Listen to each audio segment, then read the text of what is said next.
This is Al Brooks. Thank you for watching the Brooks Trading course. This is the second of 5 videos on support and resistance. I'll begin by talking about what support and resistance is best. Well, the answer is it depends on context. Any support and resistance can be best depending on the current situation. Forex support and resistance is not as precise as support and resistance in the E-mini and mini stock markets because there is no central exchange where all the trades are reported. Every broker, every bank has its own price, so traders with one broker are seeing charts that are slightly different from traders with another broker. As a result, support and resistance is not as precise. I'll then move on and give examples of support and resistance. Moving average, that's a reflection of the average price. That is often support or resistance.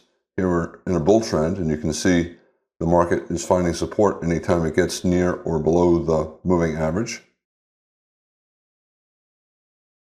Trend lines, here we have a very tight bull channel. When the market broke below it, the bulls came back.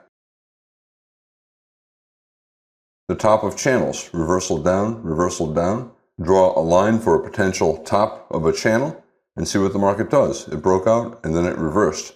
So resistance at the top of a channel.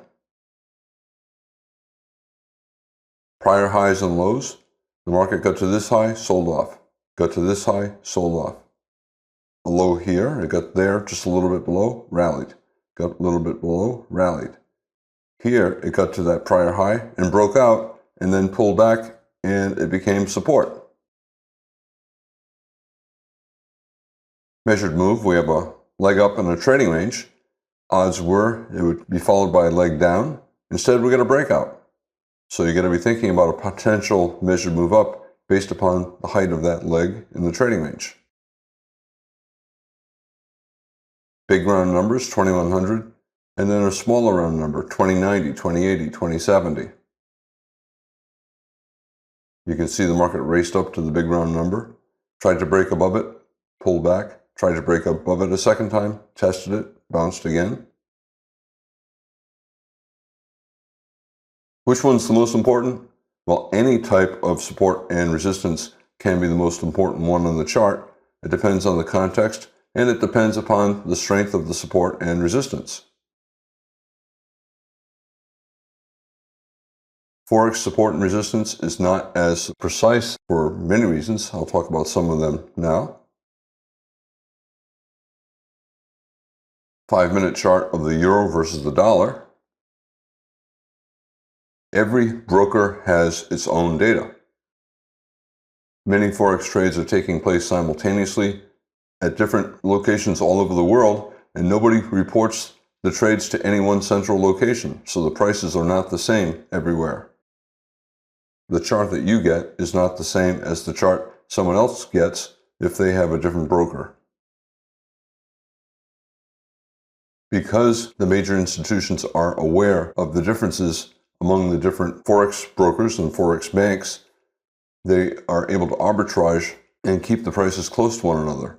If one price is a little high, they'll sell at the broker or the bank that's high and buy at the bank or broker that's low, keeping prices close to one another, but not identical. 3 pushes up, 1, 2, 3. We have a wedge top. Measured move, a high 2 attempt with a good buy signal bar. Instead, we get a big breakout. And you have to assume the market's going to get at least a little bit more down. Here it got a lot more down. And we have a pullback, testing the breakout point, maybe a measured move in between the 2 points, maybe a measured move simply from this point. We have a bear flag, maybe a double top bear flag. It tried to break to the downside, but then it reversed to the upside. Pulled back below the breakout point, continued up, pulled back again to the breakout point, and continued up. So we have support here. Maybe it'll lead to a measured move up. It did. The space between this low and that high became a measuring gap. The market went a little bit above it, tried to resume up 2 more times, failed, and then went the other direction. Resistance. Because of the arbitrage activity among the institutions, the prices among the different brokers usually are fairly close to one another. Usually they're within a pip or two, but they're rarely ever identical. Look at this low. It's 1.1419, but it might be 1.1422 at another broker or 1.8 at other brokers. There's no centralized market. No one tells other brokers where the last trade was, and therefore the last trade is irrelevant, and it can never be known because there's no central place where everyone reports trades. Every bank conducts its own trades and doesn't report to anyone. You could have hundreds of banks having trades taking place simultaneously, all at slightly different prices, so there's no last trade, and the result is the last trade on one chart might be one price, and a chart from another broker would be another price. For example, look at this close. It might be 1.1384 at one broker, and 8.3 at another broker, or 8.7 at a different broker. Furthermore, it can change instantaneously within a fraction of a second at all of the different brokers. This is an example comparing Interactive Brokers and TradeStation. TradeStation no longer provides Forex trading, and Interactive Brokers has greatly restricted their Forex trading. Interactive Brokers created this chart based upon the trades its clients are placing. TradeStation created this chart based upon the trades its clients are trading. Anybody can look at both charts and look for discrepancies. Because of that, institutions are able to keep the prices similar. If they see that one broker has prices that are too low, institutions will buy it, bringing it back in line with everybody else. The data remains similar, but not identical. Also, the default chart for Interactive Brokers is the midpoint between the bid and the ask. And for TradeStation, it's the bid only. The chart ignores the ask. And therefore, that also accounts for differences between the charts and the prices. You can see over here for Interactive Brokers, look at that high. And then here's the same time for TradeStation. And this is 1 pip lower than the price for Interactive Brokers. I want to give some examples now of support and resistance. This is the euro versus the dollar, and there are 200 ticks per bar on this chart. Because Forex support and resistance is less precise than, for example, the E-mini, traders are less concerned about exact prices, and they're less concerned about the types of charts. For example, tick charts here, or charts based upon time, like a 5-minute chart. Not everyone uses 5-minute charts. This chart has 200 ticks per bar, and the patterns are clear. It doesn't matter what type of chart you use. You could use time charts using any amount of time per bar, 1 minute, 15 minutes, 60 minutes. You can use tick charts that have any number of ticks per bar, 50 ticks, 219 ticks, 1,000 ticks. You can use other types of charts as well. It doesn't matter. They're all representations of what the market is doing, and the patterns are going to be similar on all charts. A 5-minute chart of the euro versus the dollar. You can see some measured moves, not precise, but close enough for traders to pay attention to the support and resistance. At some point, computers will totally dominate Forex trading, just like they do the E-mini and most major stock markets. Also, funds are increasing their participation, and over time, the math will become more important and support and resistance will be more precise. Now, it's very good, but I believe over time, it'll become extremely precise. Reversals, as soon as traders see a reversal down, they begin to look for another reversal down so they can draw a line. They could draw a line here, but once it goes above it, they have another reversal down, they'll draw the line here. Reversal down here, reversal down here. See what the market does when it gets to the line. Broke above it, traders could then draw another line using that high. The channel began as fairly tight. However, once we've had this breakout, it now is fairly broad. You could draw another channel with that low and this low. In any case, Forex channels, the prices are constantly going beyond lines, more so than with other markets because of the imprecision of Forex pricing. As the trend progresses, traders like to redraw lines and they're looking for best fits. So for example, traders might say, well, maybe at this point here, they'll look back and say, what's a best fit line? Maybe using near that high, maybe this high, and then looking to see what happens when the market gets near that best fit line.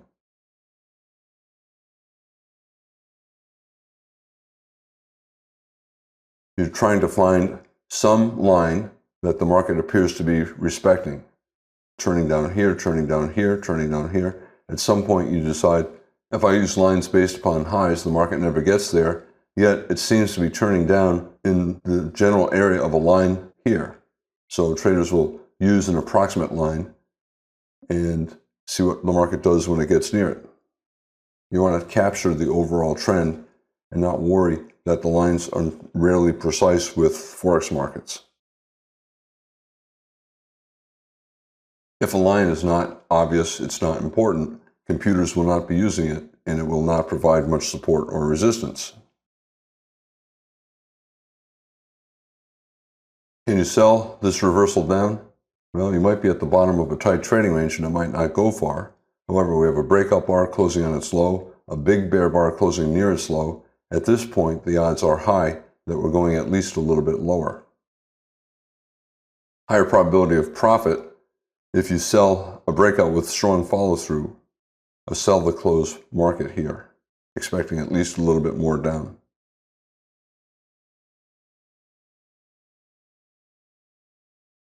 Bears will also sell reversals down from the trend line.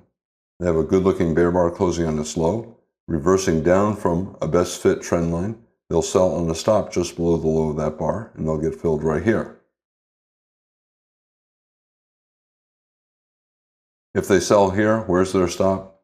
Possibly above the high of this bear bar, or they could put it above the most recent lower high up here. Both are acceptable. If you have two reasonable choices for a stop, you can use either one. If you use a tighter stop, you'll lose more often, but you'll lose less money. If you use a wider stop here or here, you'll lose less often. When you do lose, your losses will be bigger. But if all the stop choices are reasonable and you take 100 trades, your profit will be about the same no matter which one you take. The goal is to just use a reasonable stop.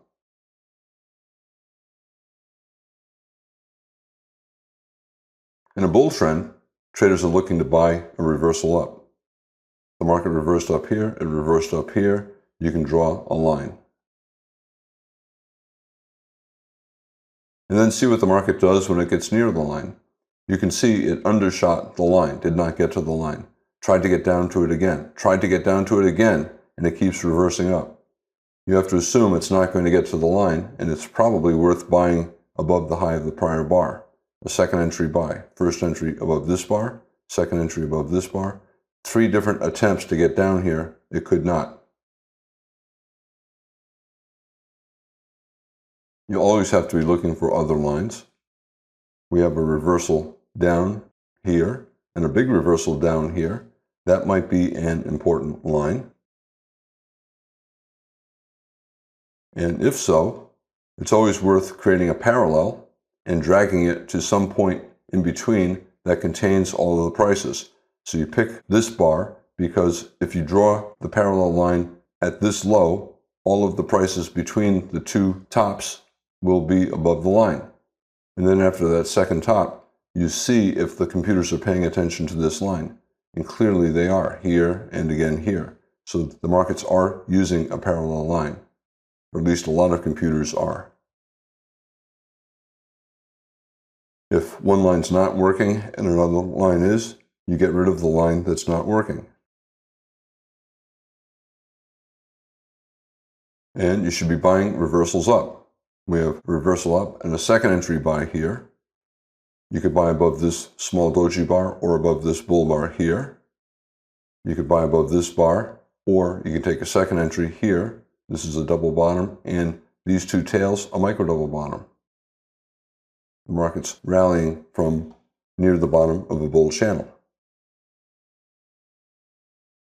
If you buy here, you have a micro double bottom. Reasonable to put a stop here. However, it's also reasonable to put a stop below here. This is a major higher low. It's a low that had a reversal up to a new high, and the reversal up was strong. Again, if you use the tighter stop, you lose less, but you lose more often. And if you use the wider stop, you lose more when you do lose, but you lose less often. Both are reasonable, and therefore using either one is okay. Using a stop that's way too far down or way too tight, you're going to lose money. So if you buy here and put a stop 2 pips below, you're going to lose money. If you buy here and put a stop 2 pips below, you're going to lose money. Most patterns do not look perfect. They do not look like textbook patterns. But if they look reasonably good, they're good enough, and the lines will create support and resistance. Wedges, for example, they're rarely ever perfect. But if the context is good, traders will look for reversals at the lines. We reverse down, you can create a line. We reverse down again, traders will sell. Reverse down, create a line, and look what happens when the market gets near that line. Same here. Reverse down, watch to see what happens when the market gets near that line. When you see it reversing, you look to sell. Same again here. Reversal, and then see what happens up here. Now, I have this wedge 1, 2, 3. And you say, wait a minute, Al.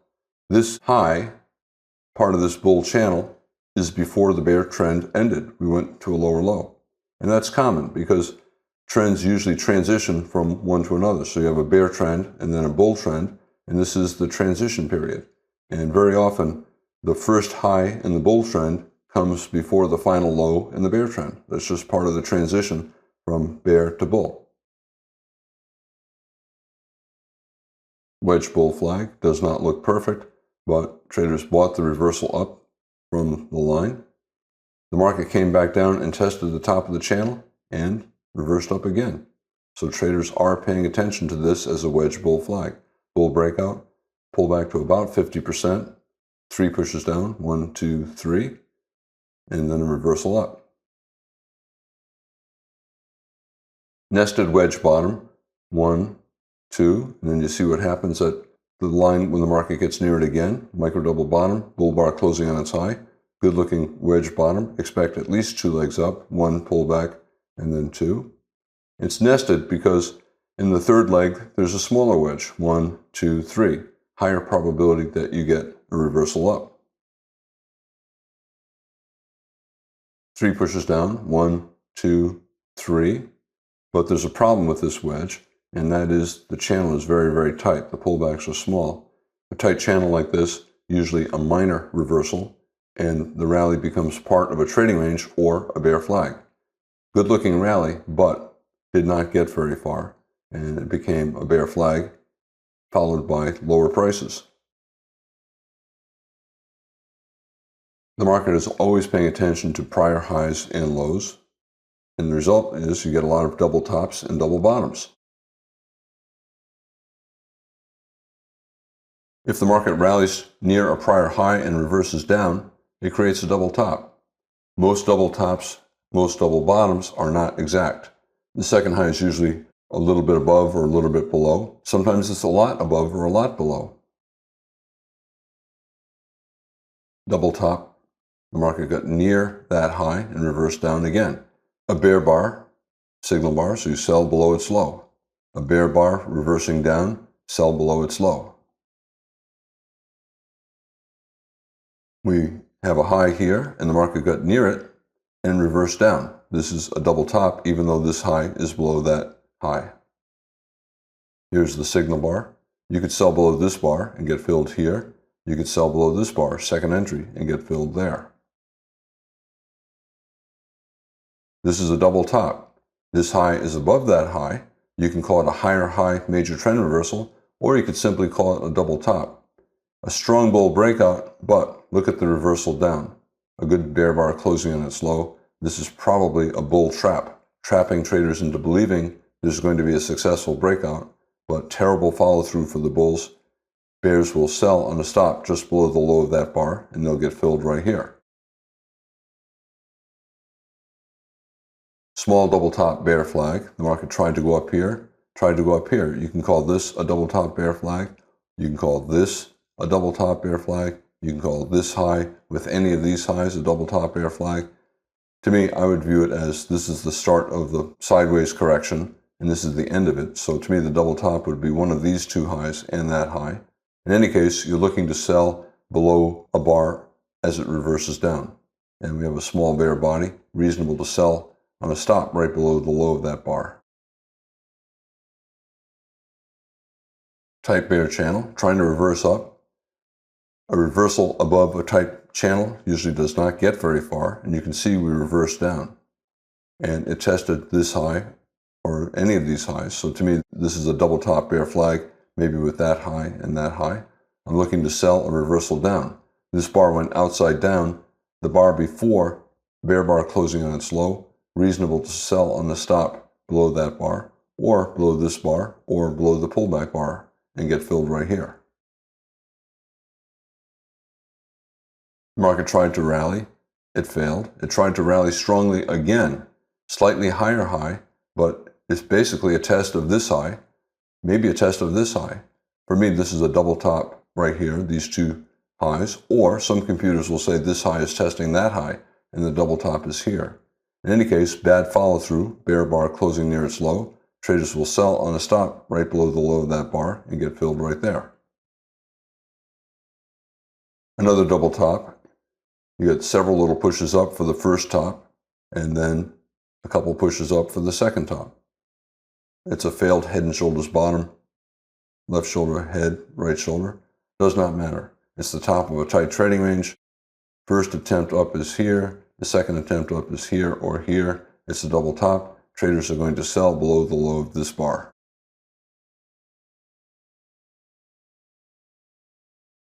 And the bulls will do the opposite. They're looking for reversals up after a test of a prior low. The market sold off, tried to rally, sold off even stronger to a slightly lower low, but this is a double bottom bull flag. You're in a bull trend. You have a couple attempts to reverse down, and now the market's reversing up. Traders will buy above the high of this bar and get filled here. Bear trend, trying to resume down. The bulls bought, and they bought again. The bears tried to reverse down and failed. Double bottom, this low and that low, and micro double bottom, this low and that low. A bull bar, traders will buy on a stop right here. Strong bull breakout, deep pullback. And then look what happened here. This sell-off might in fact simply be a pullback to test the bottom of this first breakout. And this could be a large double bottom with this low, initially with that low, and then with this low, and then with this low. When I look at this chart, I think this is a double bottom here and here, the lowest and most recent of the higher lows. Traders will buy a reversal up, taking a chance that this is maybe a higher low major trend reversal. Maybe there was a bear trend over here, very strong bull breakout, and then this is simply a pullback, a bull flag, testing the bottom of the channel. So bull breakout, so a spike, and then a pullback, and then a wedge channel. Tried to break above the wedge channel, failed. Strong bull trend and pullback, and all of this might simply be a pullback from this initial breakout. And testing the bottom of that initial pullback, then the bulls have a reasonable chance of getting a resumption up. The market reversed up here, and now it has a micro double bottom, a pair of good-looking bull bars. Traders will buy above the high of the bar here, or above this high and get filled right there.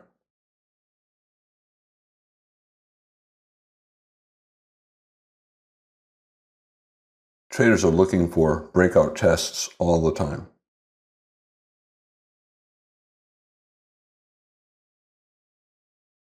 For example, in a bear trend, if there's a breakout, traders will watch to see what happens if there's a rally back to the breakout point.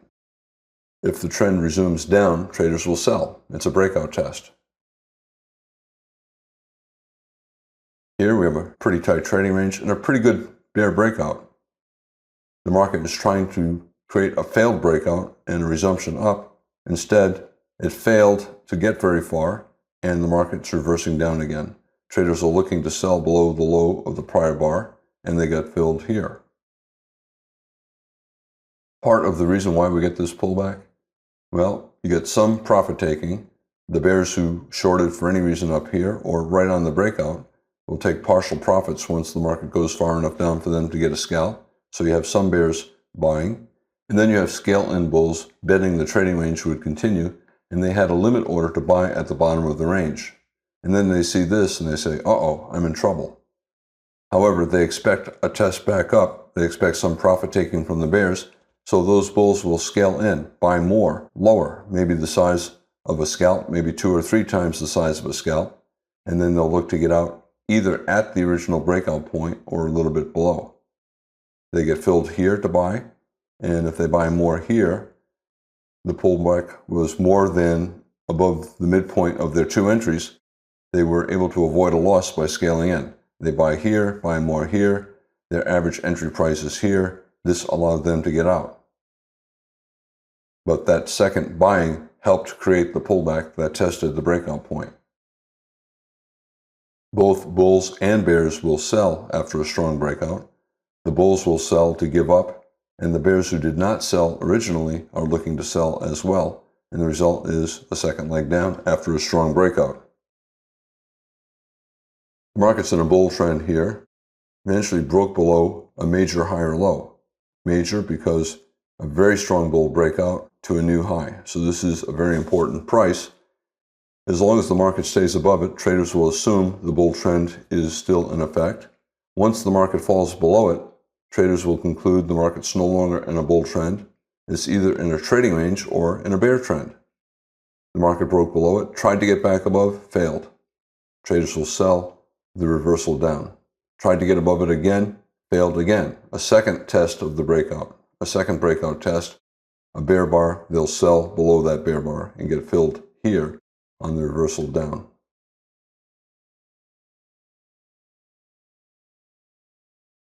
The bulls do the same thing. They're looking for pullbacks to breakout points, and then they buy reversals up. You can see a very strong breakout. Breakout of what? Well, above this high, above that high, above these highs. They're all breakouts. Here, the market tried to reverse back down to the lowest breakout point, and it failed. The bulls resumed. We reversed up from a test of the breakout point. Bulls will buy above that bull bar and get filled here. A breakout, another stronger breakout, a pullback. Look to the left to see if it's testing something. It is. It's testing the top of this range. Bulls will buy a reversal up, either above that bear bar. Usually better to buy above a bull bar. So you could buy above this bar and get filled here, or you could say it's a high 2 bull flag. Tried to go up here, tried to go up here.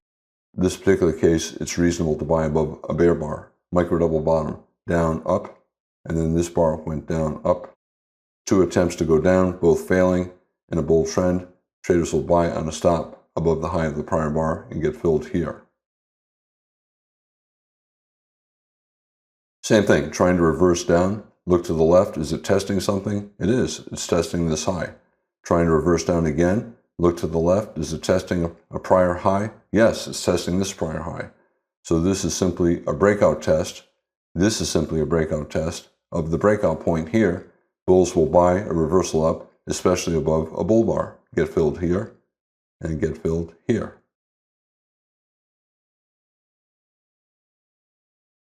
Another breakout and then a pullback. Look to the left. Is it testing something? It looks like it's testing here. Bulls will buy a reversal up. This breakout test failed, and you can see we got a breakout here.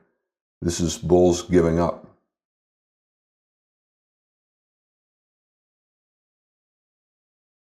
We have a wedge top, a bull breakout above the wedge top, and then a second reversal. So we tried to top out here. The top failed, and now we're trying to top out again a second time. So you have to be thinking that this might be a significant top. Maybe we'll test the bottom of the buy climax. The bulls of what here will be pretty quick to get out, like below a micro double top or a double top here, looking for at least a second leg down. Bulls will be quick to get out. You can call it a triangle, 3 pushes up here, and then bear bar, and then another bull bar, second push up, bear bar, and then another bull bar, so third push up.